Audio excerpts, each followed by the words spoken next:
ওয়াকুল জাল হক ওয়া যাকাল বাতিল ইন্নাল বাতিলা কানা যাহুকা। এখন আপনাদের বলছি যে মিডিয়া একই সাথে খুব ভালো আবার খারাপও।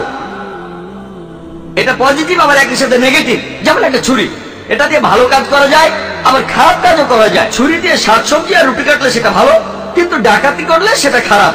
একইভাবে মিডিয়ার কিছু সুবিধা আছে, অসুবিধাও আছে। মিডিয়ার পজিটিভ দিক আছে, নেগেটিভ দিকও আছে। এখানে ভালো জিনিস আছে, খারাপ জিনিসও আছে। আমরা এখন বর্তমানের বিজ্ঞান আর প্রযুক্তিকে ব্যবহার করে টেবিলটাকে উল্টে দেব, মিডিয়াকে ব্যবহার করব ভালো কাজের জন্য। বর্তমানে বেশিরভাগ মিডিয়াকে যেসব কাজের জন্য ব্যবহার করা হয় সেগুলো আসলে ভালো না।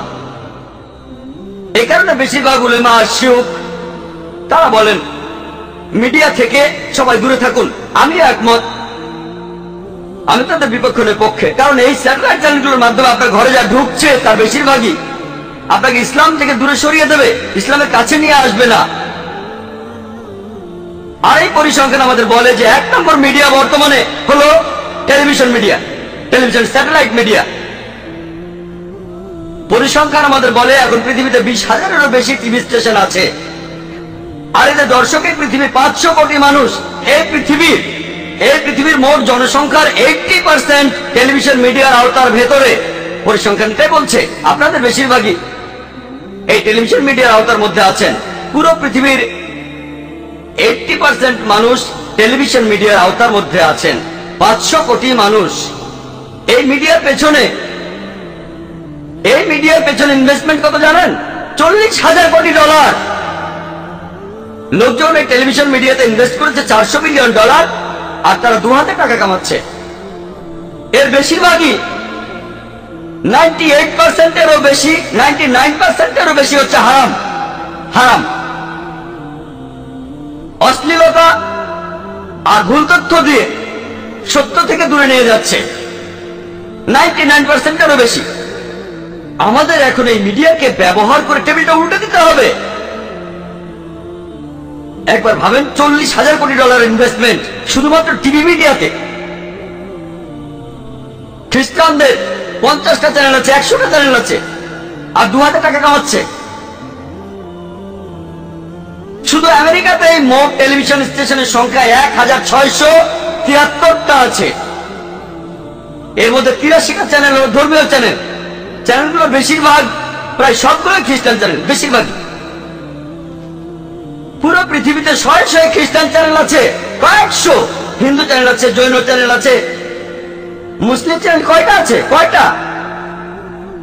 ইন্ডিয়াতে অনেক চ্যানেল আছে, হিন্দু চ্যানেল আছে।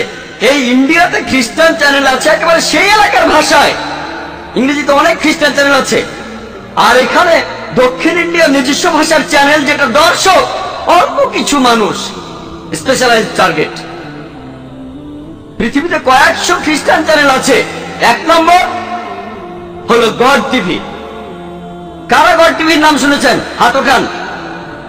মাশাআল্লাহ, দেখা যাচ্ছে অনেকেই গড টিভির নাম শুনেছেন। গড টিভির সম্প্রচার শুরু হয় প্রায় 10 বছর আগে, 1995 সালে। প্রতিষ্ঠাতা একজন ব্রিটিশ, কিন্তু সম্প্রচারিত হয় ইসরায়েল থেকে। বর্তমানে এই গড টিভি 15টা স্যাটেলাইট থেকে সম্প্রচারিত হয়। পৃথিবীর 200টারও বেশি দেশে তাদের সম্প্রচারের আওতার মধ্যে আছে 27,50,00,000 মানুষ, 27,50,00,000 দর্শক তাদের আওতার মধ্যে। 200টা দেশে তারা মোট 15টা স্যাটেলাইট ভাড়া করেছে। গড চ্যানেল একটাই, তবে এশিয়ার জন্য একরকম, ইউরোপের জন্য আরেক রকম, আমেরিকাতে আরেক রকম, ইন্ডিয়ার জন্য আরেক রকম স্পেশালাইজেশন। যেমন ধরুন বিবিসি ওয়ার্ল্ড একরকম, বিবিসি এশিয়া আরেক রকম, বিবিসি ইউরোপ আলাদা। কেন? 90% ক্ষেত্রে অনুষ্ঠানগুলো একই। তারা এখানে আসলে প্রাইম টাইমের সুযোগটাও নিতে চায়। ইংল্যান্ডের প্রাইম টাইম আর আরব আমিরাতের প্রাইম টাইম এক নয়, বোম্বাই প্রাইম টাইমটাও আলাদা। এভাবে প্রাইম টাইম অনুযায়ী এক এক দেশে এক এক সময় অনুষ্ঠান প্রচার করে থাকে। এই জন্য অন্যান্য স্যাটেলাইট ভাড়া করে। আর এই গড টিভি হলো খুবই জনপ্রিয় খ্রিস্টান মিশনারি চ্যানেলগুলোর মধ্যে একটা। এরকম আরো কয়েকশো খ্রিস্টান চ্যানেল আছে। এরকম মুসলিম চ্যানেল কটা আছে? আমি জানি অনেক মুসলিমই বিভিন্ন বিনোদনমূলক চ্যানেলের মালিক, অনেক 5টা 10টা 20টা এরকম আমি নাম বলছি না, আপনারা হয়তো জানেন। এরকম অনেক চ্যানেল আছে, কতগুলো ইসলামিক চ্যানেল আছে, দাওয়ার জন্য কতগুলো আছে চ্যানেল। প্রথম যে চ্যানেলটা সম্প্রচার শুরু করে সেটা কাদিয়ানীদের MTVA, মুসলিম টিভি আহমেদিয়া। তারা মুসলিম না, মুসলিম টিভি আহমেদিয়া। আর এটা এখন দুবাইতেও আছে, মুসলিম টিভি আহমেদিয়া। সাধারণ মানুষ চ্যানেলটা দেখে ভাববে এটা মুসলিম চ্যানেল, আর নামটা মুসলিম, কিন্তু